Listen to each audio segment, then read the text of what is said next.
saw this tweet from Jeff Olson the other week. For what he's hearing, the post-2024 driver market will be wild. And so I'm going to make my predictions for what I think the 2025 Formula 1 grid will look like. And I will come back to this video towards the end of next year and see how many I got right. Mercedes and McLaren can be put to the side because their drivers are confirmed through to the end of 2025 and 2026. So let's get on to the other 8 teams. Be sure to let me know what you think the 2025 grid will look like in the comments down below, and if you go on to enjoy the video then do drop a like and also consider subscribing for more Formula 1 content from me. But now let's get into it. Starting off with the newly won 6-time world champions Red Bull. Congratulations to Red Bull, by the way. Max Verstappen is confirmed until 2028, so we can ignore him after I take a moment to congratulate him on winning his 3rd world championship. But I don't think anybody sees Sergio Perez alongside him in 2025. Hell, I'm sure there's some, myself included,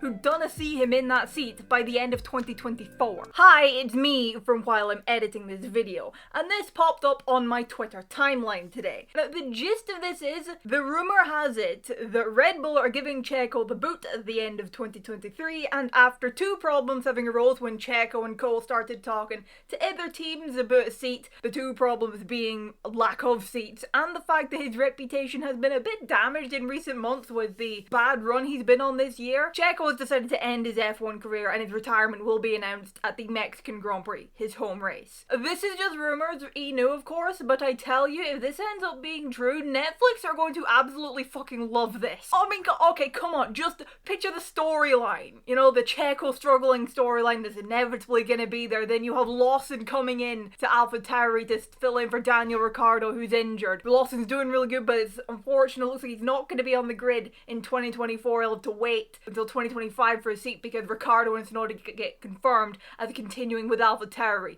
But then the Checo struggling storyline comes back up, and there's a chance that Checo might not be on the grid for 2024. Red Bull might drop him early. They do drop him early. They re-sign Ricciardo back up to Red Bull, and what do you know, there's an open AlphaTauri seat that goes to Liam Lawson. I mean, come on, imagine that freaking storyline. Imagine the episode. Okay, back to the video. I think Red Bull are going to replace the Mexican sooner or later, and I think they'll replace him with Daniel Ricciardo. The Australian is apparently their #1 choice if Perez is to be replaced, and it makes sense. He impressed Red Bull at their Silverstone test earlier this year, and of all the Red Bull teammates that Verstappen has had, Ricciardo is the one that got closest to him and was able to beat him on a regular basis. Yes, this was 2016, 17, 18 with Max Verstappen, and now he's a 3-time world champion, and God knows Daniel might not be as close now, but Joaquin, how close Ricciardo could be isn't this something with Kane until Ricciardo returns to Red Bull, and God knows he kind of do worse than Checo's been doing in recent times. While we're talking about the Red Bull camp, let's speak about their other team, AlphaTauri, or whatever the hell they're going to be called. I think Yuki Tsunoda will still be driving for the team, but he'll be alongside Liam Lawson. I'm pretty sure everybody basically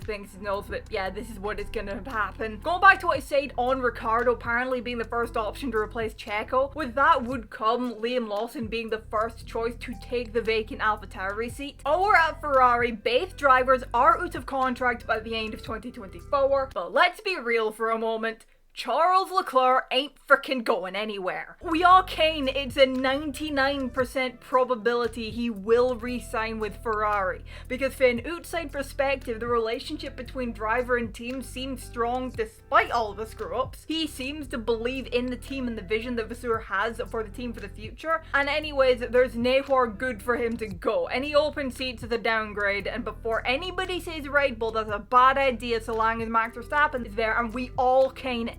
Happy birthday to Charles, by the way, for a couple days time, because I realize I'm uploading this just a day or 2 before his birthday. As for his teammates, I'm placing my bets on Alex Albon. Yes, I am still on my I think Alex Albon is gonna end up driving for Ferrari in 2025 train. If you're wondering what I mean by still on, I did a video back in the summer on Albon to Ferrari.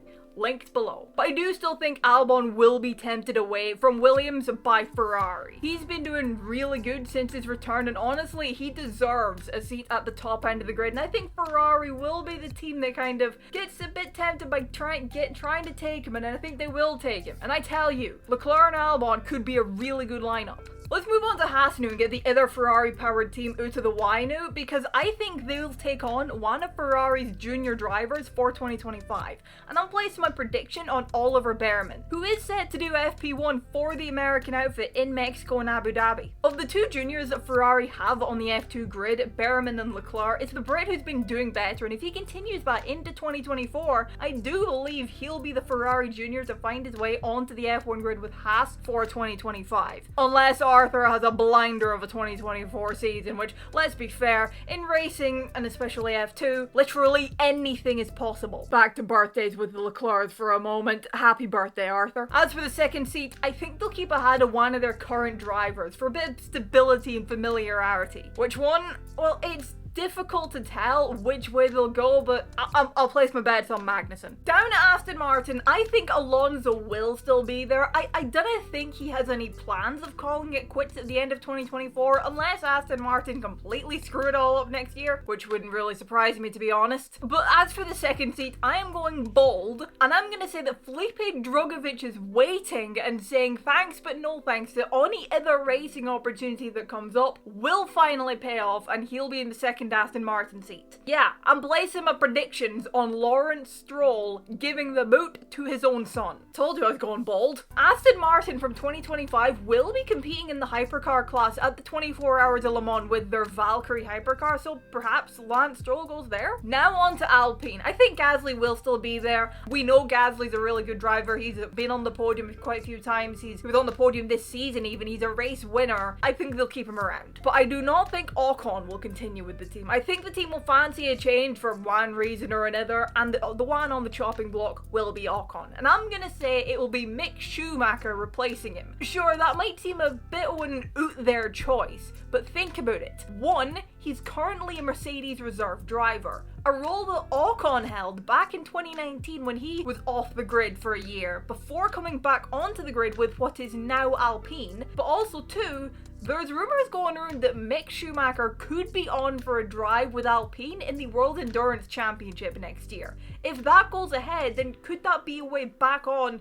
to the F1 grid with the Enstone-based team after spending a year driving for them over in WEC? Now on to Williams, where I think we'll have a completely different lineup to what we have now, which is a given considering I predicted Albon to Ferrari, and I don't think Sargent will be there in 2025. But this is where I think we'll find Ocon going. Williams are trying to get themselves back up into the midfield, which they are currently succeeding at so far, to give them credit. They've been doing really good. And with losing Albon, I think they'll want another solid, experienced driver to build the team around and to help them get up into the midfield and stay there and perhaps go further, which is where Ocon comes in. He is a solid driver and he is bloody good on his day. And I think alongside him he will have Frederick Vesti. Mercedes convincing Williams to take on one of their junior drivers, which is something they've done before, and it wouldn't surprise me to see Williams take on another Mercedes junior. And finally, Sauber. Once again, I think they'll have a whole new lineup for 2025, the year before they become Audi. And I think they're going to make one signing in looking ahead to becoming Audi: Carlos Sainz. Sainz has already been linked with the Audi team, and honestly, I can see it happening, no matter what's been